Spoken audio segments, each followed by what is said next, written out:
Langit sore di lembah Syave masih merah ketika debu perang mulai mereda. Abram berdiri di atas bukit, tubuhnya letih namun matanya bersinar. Ia baru saja menaklukkan 4 raja yang bersekutu, untuk menyelamatkan keponakannya, Lot, yang ditawan. Ratusan orang yang ia pimpin kini kembali dengan kemenangan. Mereka membawa kembali harta rampasan, ternak, dan para tawanan. Abram tahu, kemenangan itu bukan karena kekuatannya, tetapi karena tangan Tuhan yang Maha Tinggi menyertainya. Namun, di tengah perjalanan pulang, muncullah seorang pria yang berbeda dari yang lain. Ia bukan raja penakluk, bukan pula musuh yang kalah.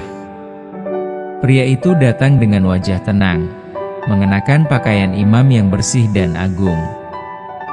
Di tangannya ia membawa roti dan anggur, bukan senjata, bukan rampasan, melainkan tanda damai dan berkat. Namanya Melkisedek, Raja Salem, yang berarti Raja Damai. Ia mendekati Abram, dan di hadapan semua orang, mengangkat tangannya dan memberkati sang pahlawan. Diberkatilah Abram oleh Allah yang Maha Tinggi, Pencipta langit dan bumi. Terpujilah Allah yang Maha Tinggi, yang telah menyerahkan musuh-musuhmu ke dalam tanganmu. Suasana hening. Para prajurit berhenti bernafas sejenak. Abram menundukkan kepala. Ia tahu, di hadapannya berdiri bukan sembarang raja. Dengan penuh hormat, Abram mengambil 1/10 dari segala hasil rampasan dan mempersembahkannya kepada Melkisedek, tanda pengakuan bahwa kemenangan ini berasal dari Allah, bukan dari manusia. Sepenggal cerita di atas merupakan gambaran peristiwa ketika Melkisedek muncul untuk pertama kalinya dalam cerita Alkitab. Lalu, siapakah Melkisedek sebenarnya? Melkisedek pertama kali muncul dalam Kejadian 14 ayat 18-20. Setelah Abraham, saat itu masih bernama Abram, mengalahkan raja-raja yang menawan keponakannya, Lot. Melkisedek, Raja Salem, membawa roti dan anggur. Ia seorang imam Allah yang Maha Tinggi. Ia memberkati Abram, katanya. Diberkatilah kiranya Abram oleh Allah yang Maha Tinggi, Pencipta langit dan bumi, dan terpujilah Allah yang Maha Tinggi, yang telah menyerahkan musuh-musuhmu ke dalam tanganmu. Lalu Abram memberikan kepadanya 1/10 dari semuanya itu. Kejadian 14 ayat 18-20. Berdasarkan ayat ini, maka Melkisedek adalah 1. Raja Salem, yang berarti Raja Damai. Salem diyakini adalah Yerusalem kuno. 2. Imam Allah yang Maha Tinggi, El Elyon, sebelum bangsa Israel bahkan ada. 3. Seorang tokoh yang memberkati Abraham, dan menerima persembahan persepuluhan darinya. Apa arti nama dan kedudukan Melkisedek? Nama Melkisedek berasal dari bahasa Ibrani Melchizedek yang berarti Raja Kebenaran. Gabungan 2 makna penting dari kedudukannya adalah Raja Salem, Raja Damai.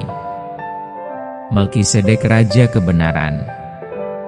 Jadi Melkisedek melambangkan kebenaran dan damai sejahtera, 2 kualitas ilahi yang menggambarkan pemerintahan dan keimamatan sejati. Kitab Mazmur 110 ayat 4 juga menjelaskan siapa Melkisedek. Ratusan tahun setelah zaman Abraham, Raja Daud menulis dalam Mazmur 110 ayat 4. Tuhan telah bersumpah, dan ia tidak akan menyesal. Engkau adalah imam untuk selama-lamanya menurut peraturan Melkisedek. Mazmur ini adalah nubuatan mesianik, menunjuk kepada Mesias, yang akan menjadi imam besar selamanya, bukan menurut garis keturunan Harun, Lewi, tetapi menurut peraturan Melkisedek. Ini sangat penting karena Imam dari suku Lewi melayani hanya dalam sistem hukum Musa. Dalam hukum Musa, seorang imam harus berasal dari keturunan Lewi seperti Harun dan keturunannya. Tapi Melkisedek adalah imam yang tidak bergantung pada silsilah dan melayani langsung di hadapan Allah yang Maha Tinggi. Berdasarkan fakta ini, kehadiran Melkisedek sebagai imam yang bukan berasal dari keturunan Lewi memberikan petunjuk bahwa akan ada di masa depan seorang imam besar yang juga bukan berasal dari keturunan Lewi. Imam yang dimaksud adalah Yesus Kristus yang berasal dari keturunan Yehuda. Apa kaitan antara kemunculan Melkisedek dan Yesus Kristus? Dalam Perjanjian Baru, Kitab Ibrani pasal 5-7 menjelaskan bahwa Melkisedek adalah gambaran atau tipologi dari Yesus Kristus. Beberapa kesamaan penting antara Melkisedek dan Kristus. Melkisedek adalah Raja Salem atau Raja Damai. Yesus Kristus adalah Raja Damai Sejahtera. Bandingkan dengan Yesaya 9 ayat 6. Melkisedek adalah Raja Kebenaran. Yesus Kristus adalah kebenaran. Bandingkan dengan Yohanes 14 ayat 6. Melkisedek adalah Imam Allah yang Maha Tinggi. Yesus Kristus adalah Imam Besar yang kekal, bandingkan dengan Ibrani 4 ayat 14. Melkisedek tidak dicatat asal-usul, silsilah, kelahiran, atau kematiannya. Yesus Kristus adalah anak Allah yang kekal, tanpa awal dan akhir bandingkan dengan Ibrani 7 ayat 3. Melkisedek memberkati Abraham dan menerima persepuluhan. Yesus Kristus memberkati umatnya dan layak menerima penyembahan. Melkisedek menggabungkan fungsi raja dan imam. Yesus Kristus adalah raja dan imam kekal, bandingkan dengan Zaharia 6 ayat 13. Dengan demikian, Melkisedek bukanlah Yesus sendiri, tetapi melambangkan atau menubuatkan Yesus yang akan datang, imam besar yang sempurna, kekal, dan adil. Apa makna teologis dari kemunculan imam besar Melkisedek? Pertama, keimamatan yang lebih tinggi dari Lewi. Ketika Abraham, nenek moyang bangsa Israel, memberi persepuluhan kepada Melkisedek, secara simbolis seluruh keturunan Lewi juga memberi penghormatan. Ini menunjukkan bahwa keimamatan Melkisedek lebih tinggi dari keimamatan Lewi. Hal ini dijelaskan dalam Ibrani 7 ayat 4-10. Kedua, imam yang kekal. Imamat Harun bersifat sementara. Setiap imam mati dan digantikan. Tapi Melkisedek melambangkan imamat kekal tanpa pergantian, yang digenapi dalam Kristus.